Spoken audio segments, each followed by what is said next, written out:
Hi, so I'm Charly Harbord. Yep, there you go. I'm Director of Partnerships for a global game jam, but I'm also a cultural sensitivity expert as a side hustle, because you need a side hustle. But I'm talking about games as cultural representation.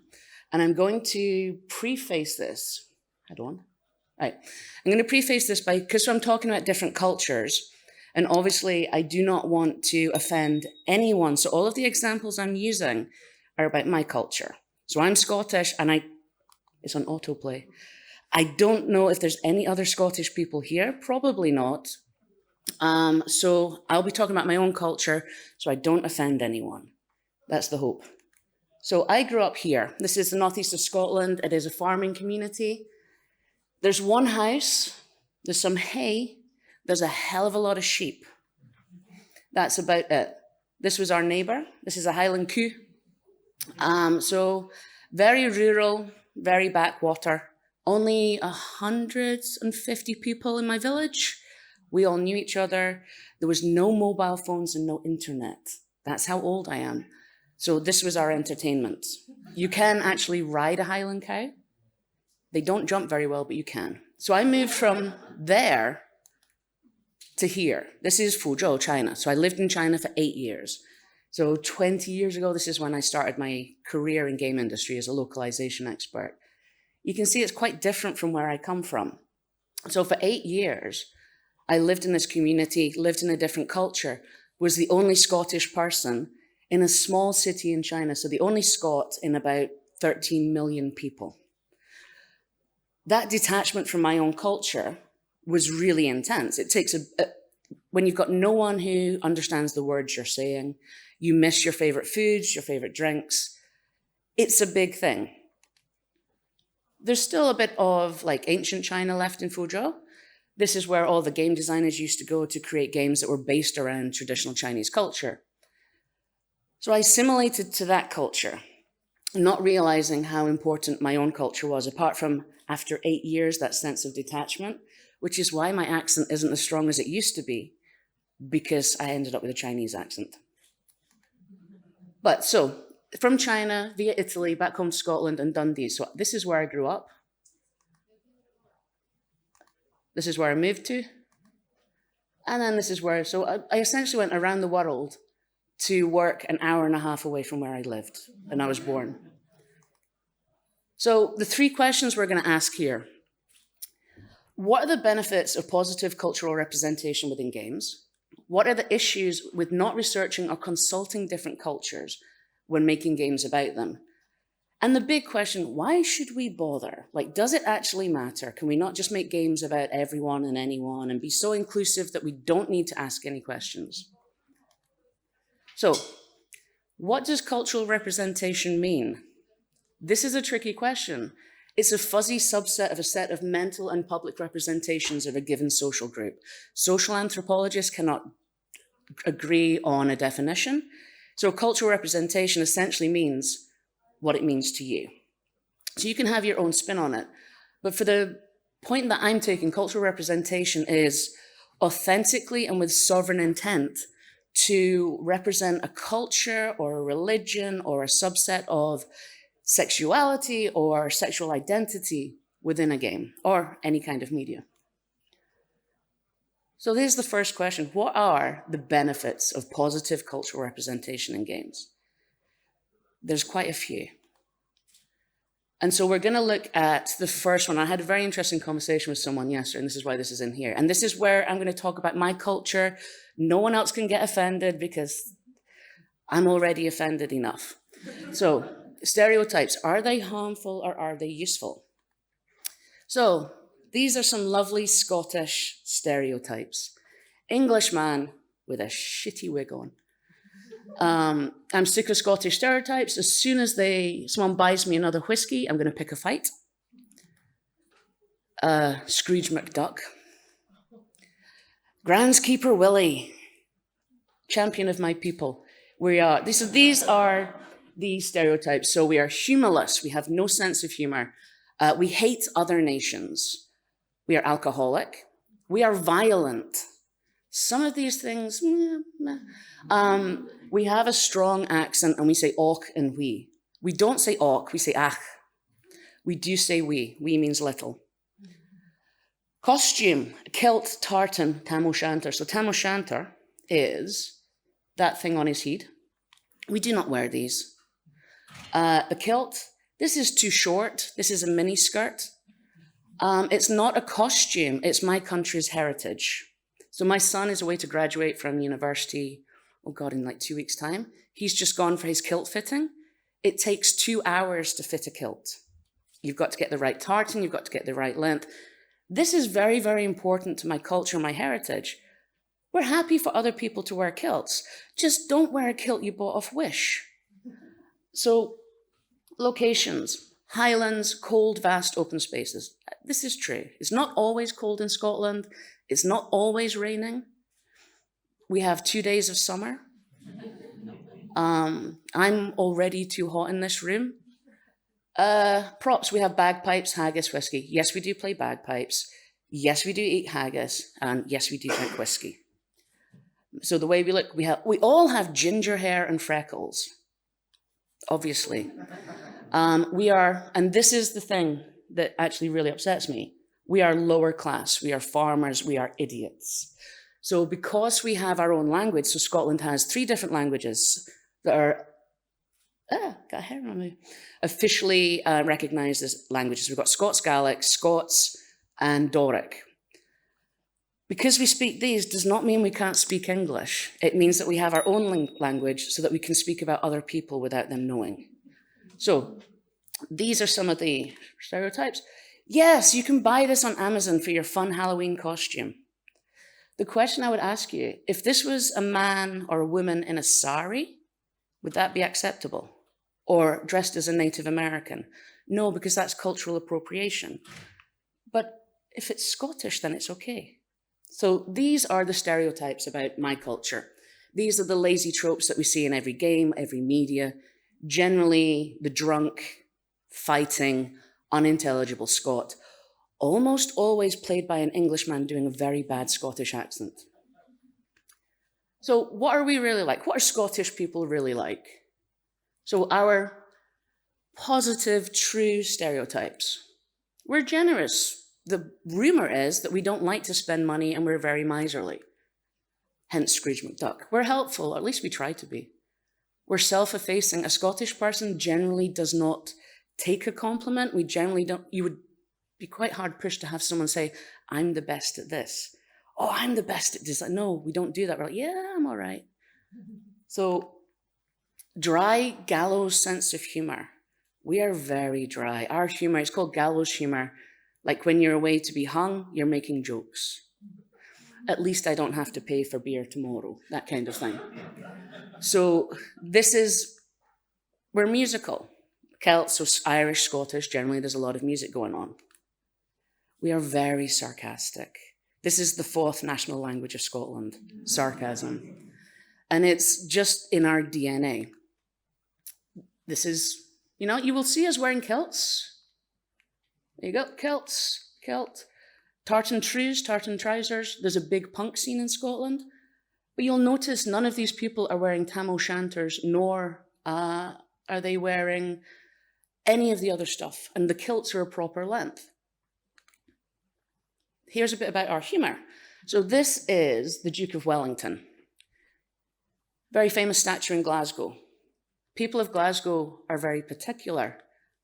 So they do this. For Ukraine, for Scottish independence, just for fun, for Black Lives Matter, for a lovely spring festival, for Christmas. You can now buy Conehead Glasgow. So originally, every time someone put a cone on his head, the council would take it down. Every night, a champion of the Scottish people who was drunk would climb up and put another cone on his head. And this happened for about 2 years. Then it became the symbol of Glasgow. And so much so that, Urwally is one of our favourites with a cone on his head. This happened. And Glasgow City Council put it out through all social media. People of Glasgow, we need your help. The Duke of Wellington is naked. Within half an hour, this happened. These are stereotypes, but these are true stereotypes. These are positive stereotypes. You know, Scottish people, we like a cone. But why are we talking about this for games? Like, why are games a good place to have positive representation and cultural representation? So Gamers' younger demographic is a valuable resource in preserving and sharing culture. So my academic background, my PhD, is in the use of role-playing games to preserve Indigenous languages, cultures, and traditions. So I work with Indigenous cultures around the world, made a game localized and culturalized to their particular cultures, languages, and traditions, because the youth who have been told that your native language is the language of the stupid, the farmers, have that separation. They don't want to sit down with a book and learn, for example, Anishinaabe-Moan, one of the First Nation languages, but they will play a game that has Anishinaabe-Moan in it, and then they will learn without actually having to learn. Bless you. See, Scottish people, we're polite. Games allow for an easy mixing of traditional and fine arts with modern art forms such as digital design. You can reinvigorate and bring back ancient cultural aspects to teach a younger generation in a way that they will actually enjoy learning. There's a definite belief that gamifying aspects of culture can lead to positive outcomes. Seeing yourself positively represented or your culture positively represented. There's a notion that gamified oral tradition or teaching can be shared with urban youths. So if I think back to my heritage, so Scots Gaelic and Doric, things like great-grandmother's recipe for soup, it was never written down. It was always oral, because you have to eat it with your mouth. When she passed, that recipe passed. It's gone. It's an oral tradition. And so this is replicated within many, many Indigenous cultures around the world. So putting it into a game, there's a way to connect that to the youth to preserve these things. Additionally, attention has been brought to the visual aspect that digital games naturally have that mirrors the seeing and doing style of learning that is often preferred in Indigenous communities. With many Indigenous communities, they do not have a hierarchy system. The teacher doesn't stand here and give knowledge. It's more like a round table kind of situation. You share knowledge. Furthermore, the lack of hierarchy, I literally just said that. Question 2, what are the issues with not researching or consulting different cultures when making games about them? Can anyone think of any potential issues? There's one game in particular that I'm not going to mention by name, but so they had a character, a male character, quite obviously Maori. The whole setting of the game was Aotearoa, New Zealand, quite obviously Maori. They gave the main character, and this was on the front cover of their game, Te Amako, which is the female chin tattoo, which is the physical embodiment of her spirit and her culture and her heritage. And they put it on a male character. They had a press junket, and one person of Maori descent stood up and said, "Do you know what you've done? This is deeply offensive." The a-hole who designed it went, "Well, it's obviously not a Maori then." So you offend the whole culture. So here's some stats. These stats are not particularly pleasant. So you may be surprised to learn, this is from 2017. The numbers are much, much higher now. Demographic is African-American teenagers showed 91% of non-Hispanic Black teenagers played video games compared to 71% Caucasian teenagers. 69% of Hispanic teens not too far behind, with a high percentage of teens of color playing games. Representation is incredibly important, but at least historically has been lacking. So we're talking about representation not only in games, but representation of players and representation in studios. Given that 91% of non-Hispanic Black teenagers play video games in America, what percentage do you think of non-Hispanic Black working people within the game industry at a C level or higher? It's less than 1%. So you've got white people making games for people of color with having no people of color involved. This is when we end up with negative stereotypes. This is when we end up with issues. So the first video game featuring a Black person was Heavyweight Champ. Please don't look at it. Or if you do, burn your eyes after. Arcade, released by Sega in 1976, then remade in 1987, and then re-released in the early 90s. None of those remakes or re-releases resolved the horrendous issues that were in that game. For a time, some of the only places where Black characters could be found were in sports games. Punch-Out, NBA, all of these kind of games, then they would be seen as positive. Punch-Out, please don't ever look at that game. So question 3, why should we bother? Why should we bother representing anyone in games? Or why should we even bother consulting anyone? When it's wrong. This is from Kasumi Ninja. That's Dunotter, just for a lovely bit of history and culture. This is Dunotter Castle, which is where one of the Harry Potter films, Frankenstein was filmed. Beautiful castle. Apparently, now, I haven't done the research yet, but I'm going to go home and do this research. Scottish men can fire fireballs from unspeakable areas. I haven't done the research, so I cannot verify this fact. But it's kind of like a Tekken Mortal Kombat clone. This was his superpower. Scotland wept. It's funny to look at. I can laugh at it. I'm like, but actually inside, I'm like, that's not very nice. You're basically calling us fire crotches. It's not pleasant at all. Now, the reason I've got a picture of Parvati here, because I was trying to find a positive Scottish character within a game. And I've been trying to do this for 2 years, and I have failed every single time, because it always falls into the same lazy tropes. However, when it is done right, this is Parvati from the Outer Worlds. I run a stream channel, and my streamer was playing and interacting with Parvati, and she stopped, and she started crying, but proper like shoulder, 10 minutes. Like shoulder things and like streaming, makeup everywhere.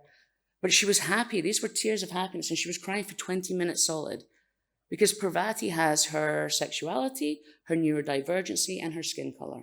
And this streamer had never, ever seen herself positively represented in such a way ever before. That's the power that we have in game design, but that's also the responsibility that we have. You can change someone. You can change someone's opinion of themselves, particularly with indigenous cultures or cultures where colonization or a language has been taken away from us. It's kind of hard to see a positive representation of yourself. And when you do see it, it can be like being punched in the heart. It can bring strength and pride back in who you are. And now we go on to the idea that we're more of a mixed world. We're not just this culture. So my son, for example, is half Chinese, half Scottish. I can guarantee there's not a single game out there that has someone that looks like my son. I mean, he looks like me, but Chinese. But there's not a game where anyone has been represented like him. And why not? Why can't we have these things? Why can't we? So we have Cyberpunk 2077, where you were able to modify your avatar so much. And the thing is, you never actually saw yourself. You only saw your hands. I've watched so many streams of people spending 2 hours creating that perfect avatar that actually represents themselves. And then they can go off and do all the good deeds, but knowing that they look like they look, which is very, very, very powerful. So there's this concept, this is now where I get academic, sorry. It's called two-eyed seeing. And this is from a Mi'kmaq elder, Albert Marshall. And two-eyed seeing is where you take the pedagogy and the methodology from an indigenous perspective with the pedagogy and the methodologies of a Western, more Eurocentric. And you put them together using the best of both worlds. So you have a mutual research interest, whether that's a game design, a character, or, God forbid, an academic paper. Identification of required tools. So I'm not going to go into your culture, so many of you are Polish. I don't know much about Polish culture. Vodka, pierogi. That's about it. Thank you. Dziękuję. Dzięki. So I would never make a game or anything about Polish people without at least speaking to some of you and saying, what is this? So you want to make a game about your culture. What do we want, or what do you want to represent, and how can I help facilitate that? So this is the identification of required tools. Like, what is the aim of this? Research, co-development. So we're working together to create. A lot of time when I'm working with indigenous communities, I'm giving them the tools and the skills to do it for themselves. So for example, working with an indigenous group in Turtle Island, Mississauga was Scugog Island in near Toronto in Ottawa. It was about giving the kids the skills to be able to make games for themselves. Some things that are cultural or indigenous culture or whatever culture are not for sharing. So for example, a sweat lodge is deeply, deeply spiritual. It's not for me to be looking at, but giving someone the tools so they can make a game about a sweat lodge, that they can share, that they can learn about their culture, that I never have to see. It's not my business, but allowing them to be able to do that. Another aspect is for a lot of these kids and a lot of people that we're working with that never see themselves positively represented, the challenge of going to university is just a financial thing that can't even be done. If you've got 1 or 2 years of Unreal training, you don't need to go to university. And in fact, here's a secret, you don't need to go to university at all to be in the game industry. Many people did not get in with a game design degree. Many people snuck in through a side door. And I'm not saying that was me, but co-evaluation and community validation. So testing, taking your product, taking the game, whatever you're doing, and connect with that community that you're working with. Get feedback, and get feedback from an early stage. Assassin's Creed, I can't remember the number of it, that had the Connor, who I think was Scottish and Mi'kmaq character. They did bring in an indigenous American Indian who came in at the end and basically tick boxed the character. They didn't bring in a Scottish person. But it shouldn't be at the end and it shouldn't be a tick box. It should be going through the whole process. Let's look at this, give me the packet, give me the design, let me give you feedback. Shared recognition and co-benefits. You can't do this thing and then take all the credit. It has to be given to the people. You're building long-term relationships, lasting relationships. This is a phrase that one of my very good friends, the elder Maurice Switzer from the Scugog, Mississaugas of Alderville in Turtle Island, New Zealand, no, Canada.